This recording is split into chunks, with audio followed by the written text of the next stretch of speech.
there's a whole range of really great ways of engaging with volunteers and getting systems and structures right and communicating well with them. We inevitably have, though, the issue of spontaneous volunteers, and we don't know how to deal with them really well if they're just emerging without a demand or a request. What advice have you got for councils in relation to this? I think over the years it has been an issue to be dealt with, and it doesn't have to be. It can be something that's part of your processes and how you deal with it to benefit your community, actually. And it goes back to key messaging and the timeliness of those messages. If you let people know what's happening and when it will be happening, and if there's a need or if there's not a need, yep, that will determine a lot of behaviours that then take place. So you will not have people flying in from other countries, other parts of the country, other parts of the state to help when they're not needed. And then you've got to deal with that when they're there. So if you can get the messaging right and say, this is how you're going to be working, this is what's going on, and include people in that journey and push that messaging out, that will help mitigate emergent risky behaviours that take place. That's a really useful way of, if we've got the systems in place, if we get those messages out. But what if we don't? What if it just suddenly happens without us expecting it or anticipating it? It could be on social media, Facebook or Twitter feeds that just call people to arms almost. What happens then? What can we do about that? A lot happens then, and there's a lot you can do about it.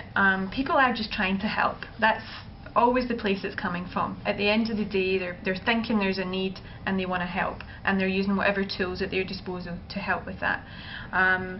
We have had instances in the past where Twitter feeds, Facebook pages, blogs, well-intended people become overwhelmed with the amount of traffic they're receiving. They don't understand the duty of care they now have over the connections they're making, and there's not enough appropriate health and safety information out there around what's happening and what to do. On the ground it won't be properly coordinated, there'll be no health and safety, council won't be covered by insurance. If a volunteer hurts themselves, council have no way of knowing if that volunteer was volunteering through council or if it was through some other activity, and they'll still come back to your CEO and say, I was volunteering in your council area to help that community and something serious has happened to me and I want my health insurance paid for, or worse.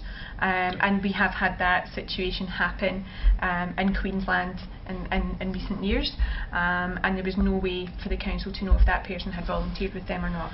So if you actually go through a process, you can actually see who was sent where, what for, how long, and every interaction against them as well.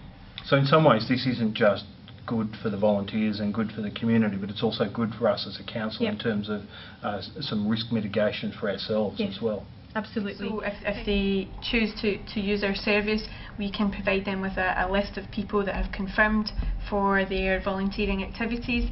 We will support them with how they set up the coordination with that, giving them advice and making sure that they're ticking off things to cover their backs in terms of a kind of risk management process.